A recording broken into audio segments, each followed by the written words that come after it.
Well, let's go to the Lord in prayer, and as I do that, you young people, you go ahead and make your way to the stage to get ready to lead us this morning in worship. Father God, we bow before your throne this morning, and we're so thankful for the opportunity that you've allowed us to come and gather in your name to do your business. But Lord God, that everything that we do, that you get the glory for everything. And Lord, today as we enter into this time of thanksgiving, this time of worship and praise, Lord God, that we would set everything else aside, and our main focus would be solely on you. And Lord God, we give you praise and glory for your word. And Lord, as we enter the time of breaking bread, Lord God, that you would just be in and through everything that is said, Lord, that you would just take and you would speak to our hearts, that our hearts would be open, our ears would be open to hear your word, Lord, that we could take and we'd be able to use it to the abilities for your glory.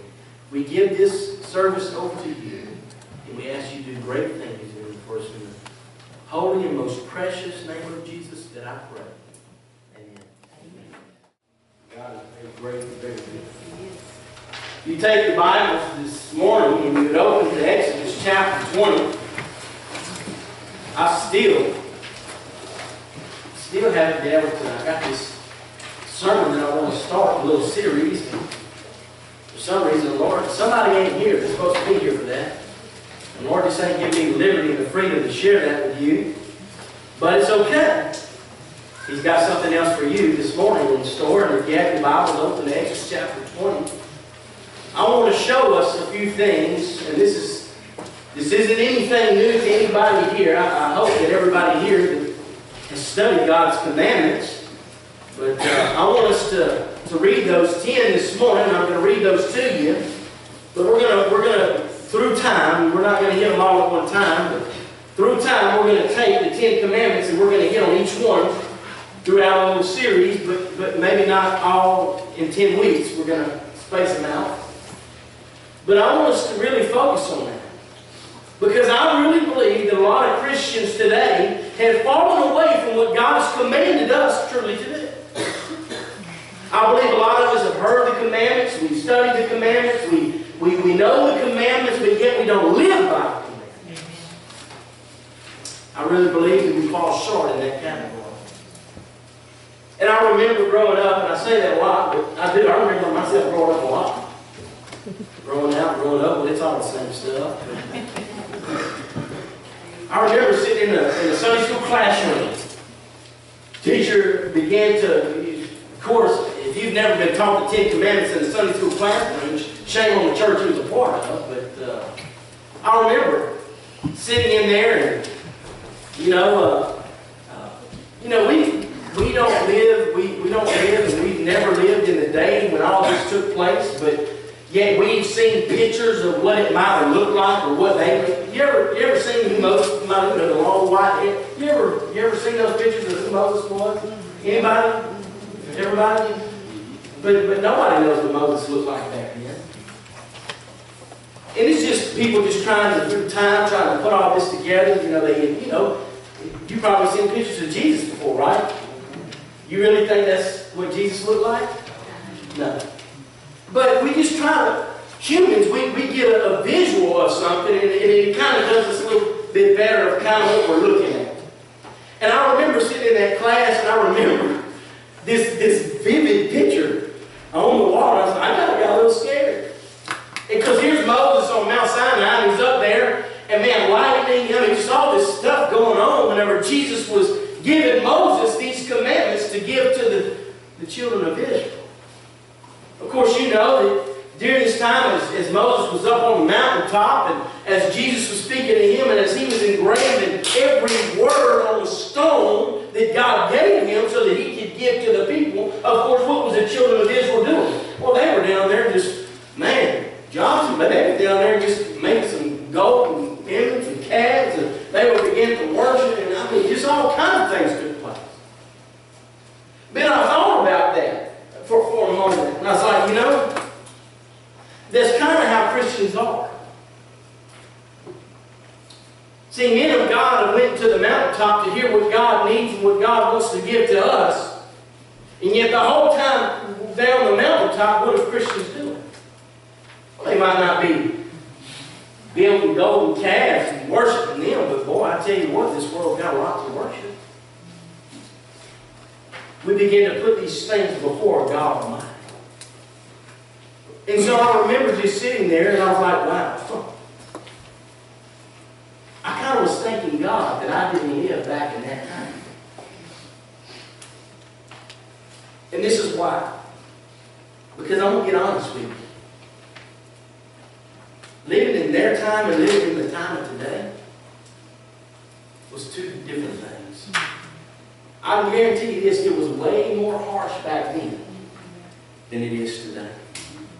Folks, listen to me. We come and we sit on these nice padded pews in these beautiful sanctuaries with air conditioners, all the newest technology. That's a blessing. Amen. Listen, these guys, let me tell you something. These baby dolls sitting on stone, rocks, and in the heat and sweating. I mean, I can just imagine what it smelled like.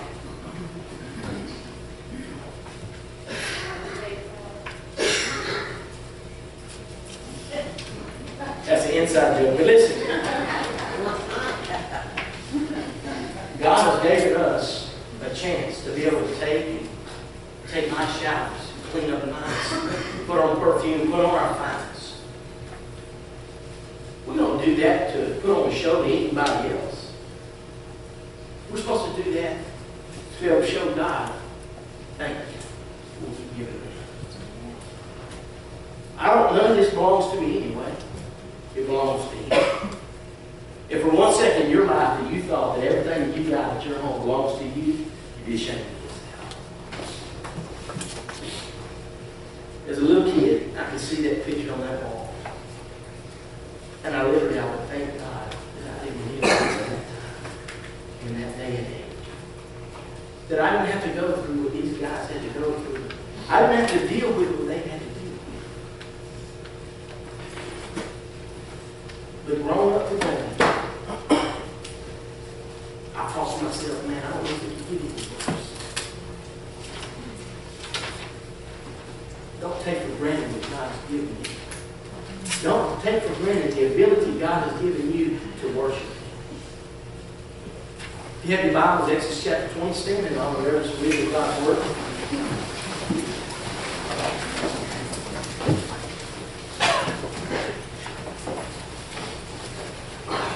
And this is what I want you to do. Picture this. Here Moses is on the top of that mountain. He's got these stone tablets in front of him. Probably got this chisel. I thought, where did he get this stuff?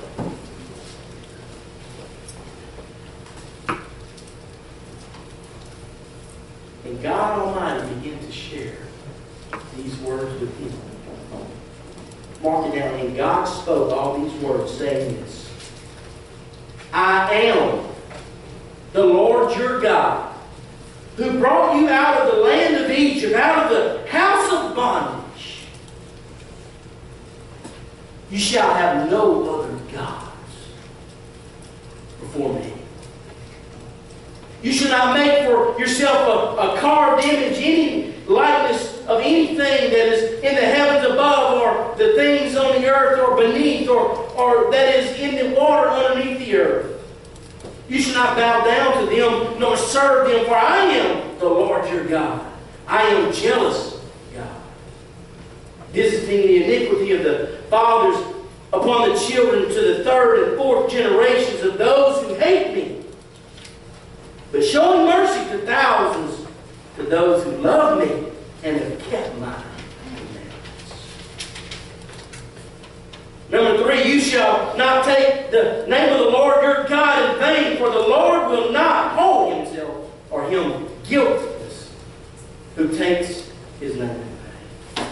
Number 4, remember the Sabbath day and to keep it holy.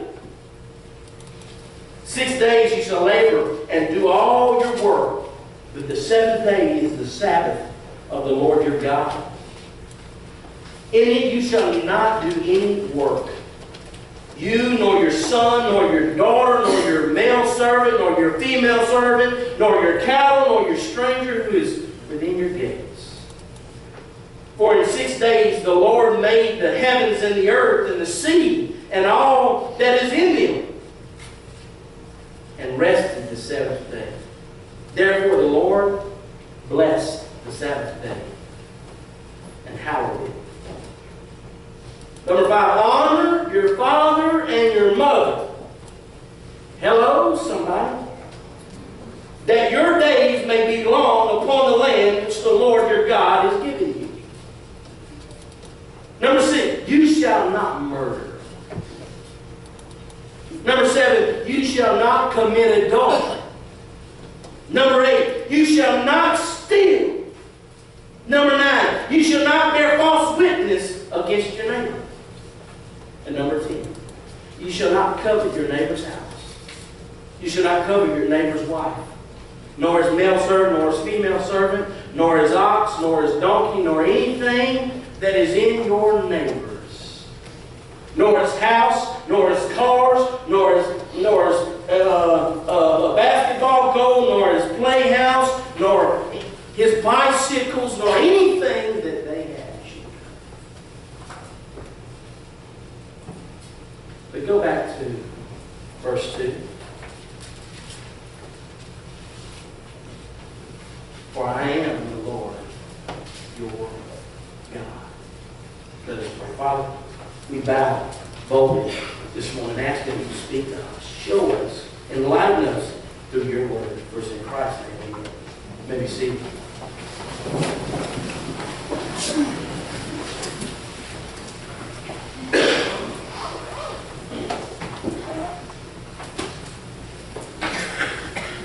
Focus real quick, we're almost done. Pray again. The first commandment that God gives to His people is this. It says it in verse 3.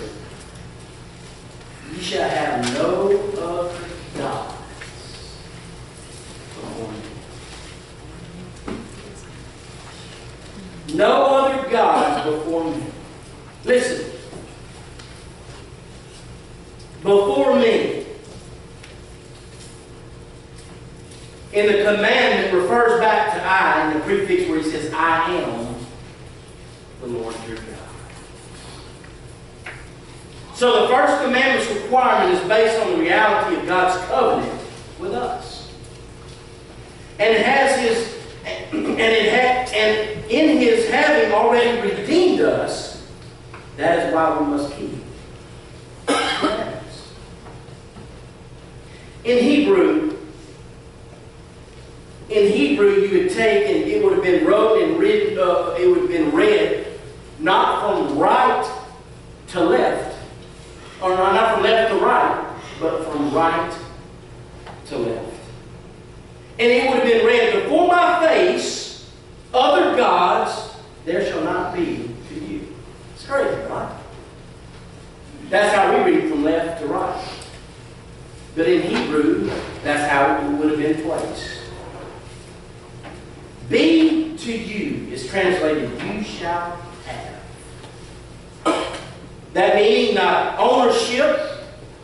We cannot put God in our box, nor can we do so with false or other gods. Listen. This is what God has commanded to us. That we should not put any other gods before Him. Well, Pastor, what do you mean? Any other gods before Him?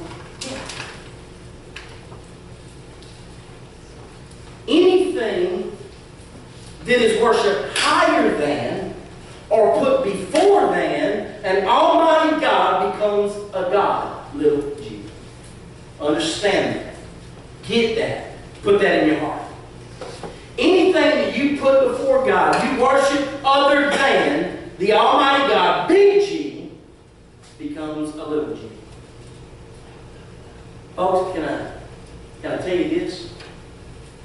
There's a lot of people today that put other gods before an almighty God. Shame on us. Shame on us. We take and everything that we do, we sometimes say, oh, it's for the Lord. But yeah, let's just get honest. A lot of times it becomes for us. It becomes about us, in us, all about everything that we do. A lot of times goes back to just us. I believe that some Christians have gotten in their mind that life isn't full of little gods.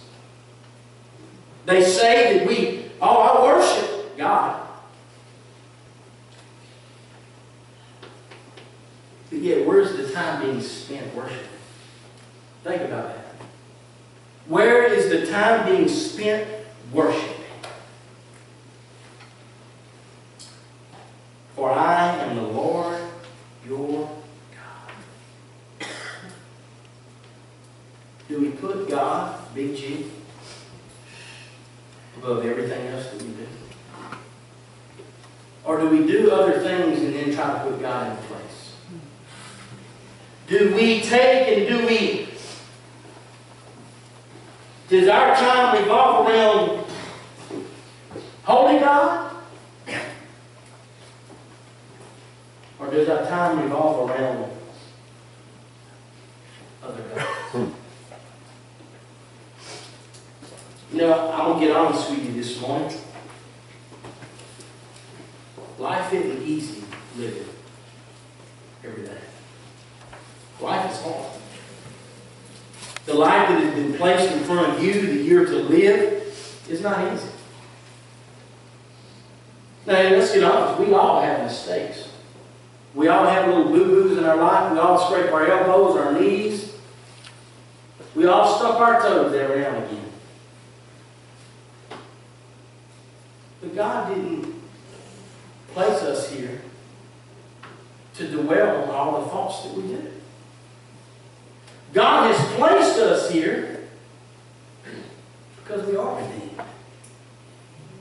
We sing that. Oh, I'm redeemed.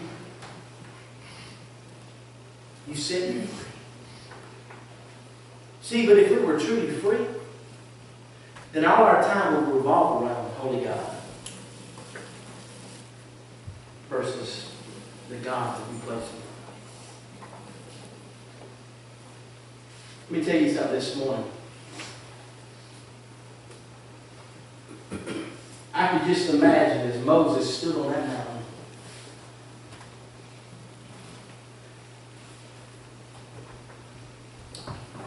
I thank God it wasn't Moses. Because as God come down on him and delivered to him the words that he wanted to give to you, I could imagine the pressure that was pushed on him. I could imagine the sweat that was coming from his brow. And I thought to myself, in my Christian walk, have I ever come to a time where I truly have been in the presence of the Lord and I've truly been on my face before God, and as God truly just rained down on what He wanted to deliver to me in my life? Then I thought to myself, you know, as much as I say I don't want to be Moses whenever that time comes, I believe God has dwelled in us. I believe God has given to each one of us. I believe God has poured into us that same that He's poured into Moses.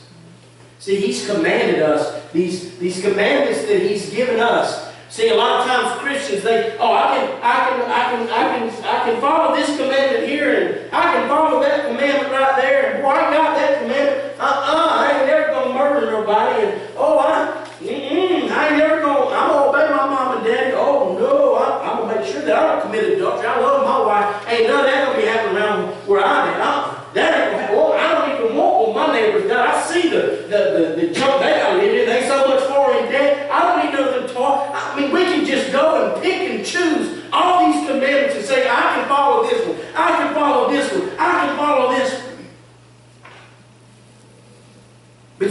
tell you, if there was a poll given to Christians today, do you know what commandment is broken the most in Christians' life? You ready? Commandment number 1. Thou shalt have no other gods before me. Folks, listen to me this morning. We want to live a prosperous life. We want to live a gracious life. We want God to dwell in us, and we want God to move in us. We want to see the blessings come from above. We want to see other people come to know Christ. We want to see the kingdom built. We want to see all these things happen. We want God to do great things in our life. Then start putting God number 1 in your life. Start doing what God wants you to do versus what you think other people want you to do.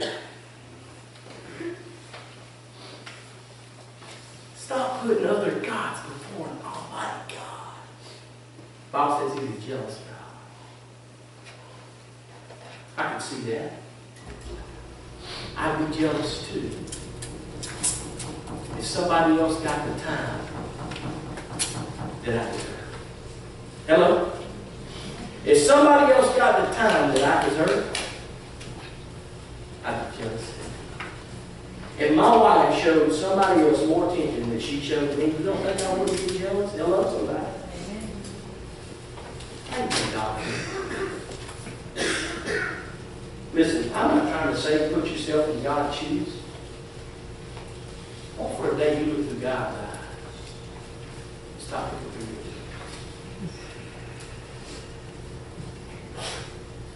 Moses gives us these commandments. And he lets us know that we're to follow each one.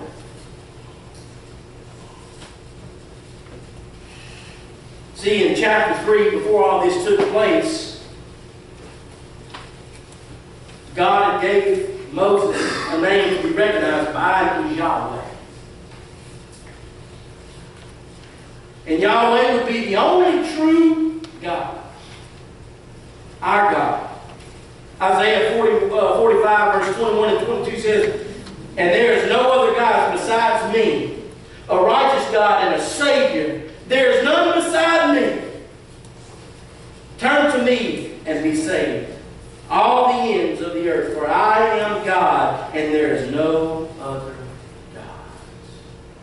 Matthew 4:10 says this, "Then Jesus said to him, Be gone, Satan, for it is written, You shall worship the Lord your God, and Him alone shall you serve."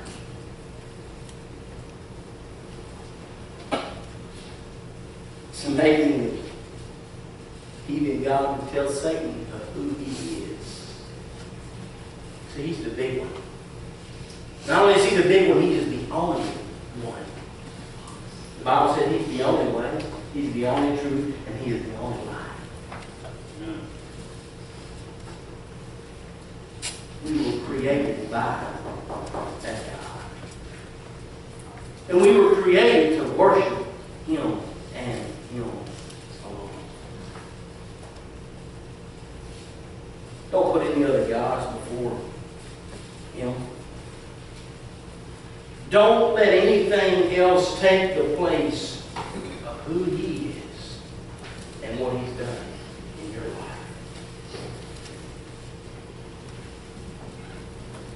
Let your focus be strictly on Almighty God.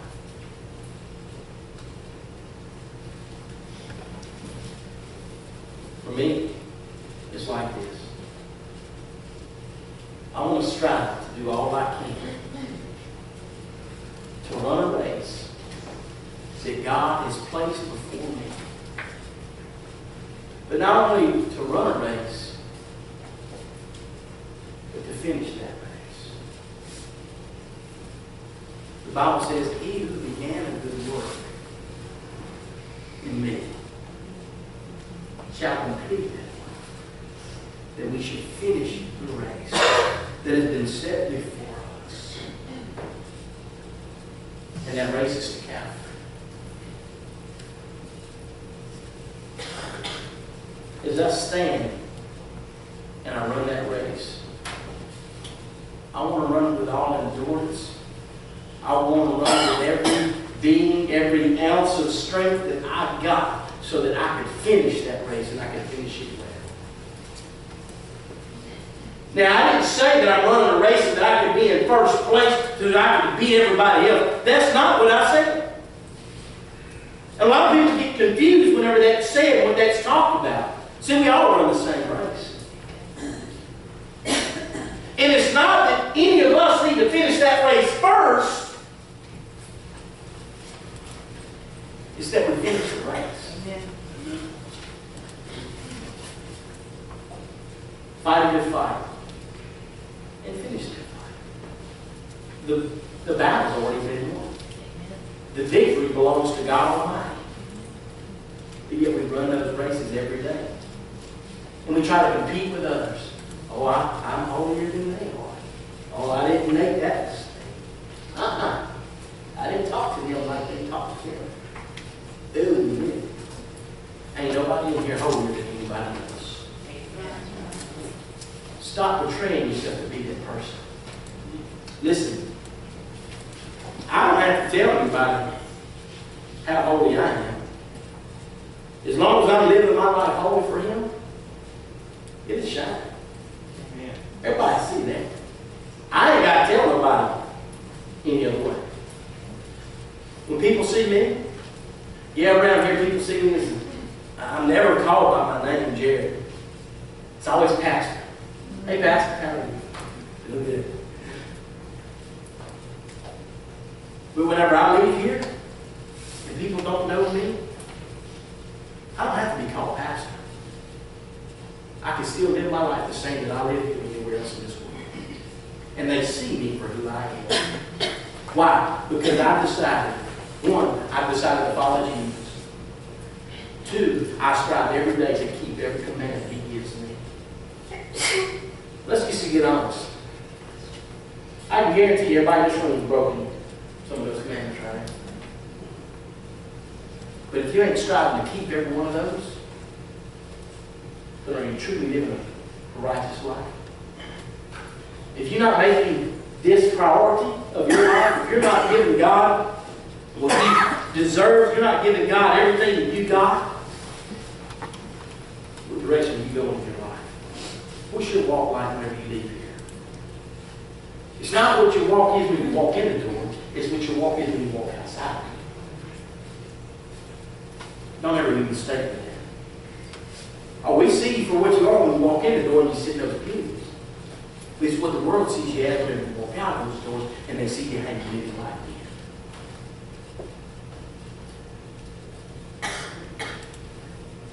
in. Love the Lord God with all your heart, with all your mind, with all your soul.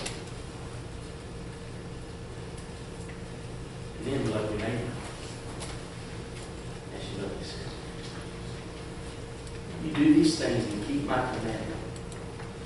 I say, well done. Run with endurance. Don't put any other gods, little g, before an almighty God, big G. And see what God can do in and through your life. Amen? Amen. Just bow your head and move today.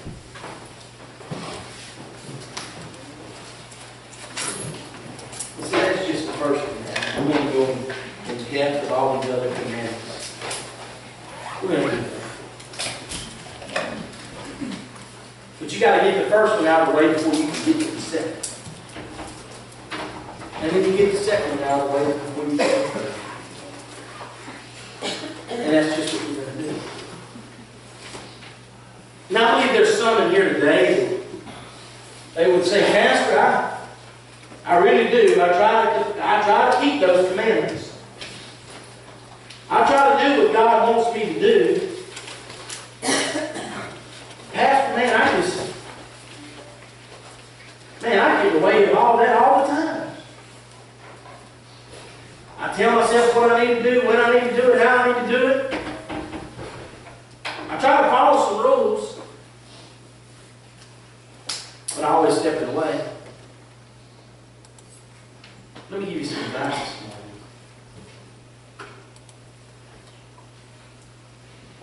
totally take yourself and put yourself to the side.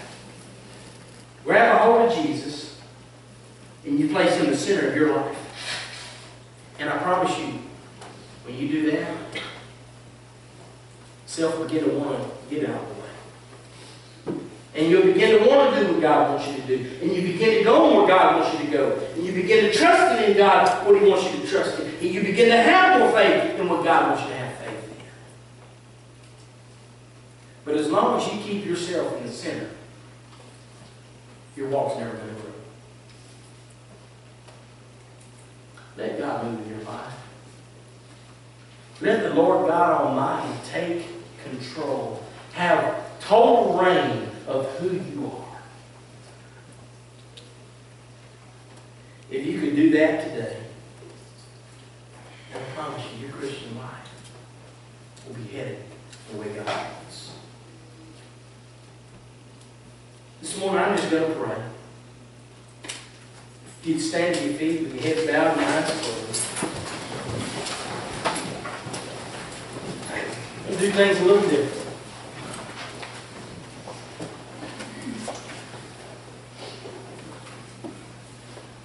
I'm going to pray and then we're going to be done. But before I pray, I'm going to ask, like I asked last week. If you're here today, I'm not going to call your name out. I'm not going to embarrass anybody here. But if you're here today and you want to get honest between you and the Lord, and you say, Pastor, that's me. I know I'm not perfect. I know I struggle each day living out the commandments that God's given me. But Pastor, I want you to pray for me that I will get out of the way of what God wants and I will allow God to do something good in my life. Listen, this morning, if that's you and you want me to pray for you, you just slip your hand up and put it back down so I can see. Amen. All across the room. Amen. All across the room. Amen. You put your hand down. Praise God. Pray. Amen. Put your hand down. Takes a lot. But who don't want God to do work in their life? This is what I'm doing. I'm going to pray for you and for all of that. And when I get through praying, I believe there'll probably be a song maybe, but we're going to be dismissed, and then we're going to enter. We ask everybody to get to the right. We're going to enter into a time of business. But my prayer is going to be that you make God the center of your life. That you don't put anything else before God. That you strive to follow every commandment that God gives you. And watch what God can do. Father God, we bow our hearts today. We're so thankful that we can enter into a time of worship this morning. So thankful for these young people that got up there, that led us to worship. So thankful for the opportunity, Lord, to wake up this morning, to come to your house to worship you. Lord God, now we've done business. We've heard your word. We've heard every command you've given to us to follow, to live by, to make priority of our life. Lord God, you know every hand that was raised in this room today that said, Lord, I struggle. But I want you to be the center of my life, to be the Lord of my life, to show me what you have so that I can live my life for you. I lift up every one of those that were honest, Lord, not only with themselves, but with you this morning. Be with them, guard them, guide them, protect them through this old dark world. Lord, let great things happen. Lord God, we lift up this church. Lord, in everything that goes on in this church, Lord, we want you to be dead center of everything that we do. We want your glory to reign on this place. Lord, thank you for all the blessing that you bestowed upon this church 2016. But Lord, we look forward to all the gracious things that you have in store for 2017. Lord, as we're about to enter that business with you, we give you glory, we give you honor, we give you praise. For this is the day, Lord God, that you have made. We do rejoice. We all are glad in it. Lord, as we leave this place, you being number one. Thank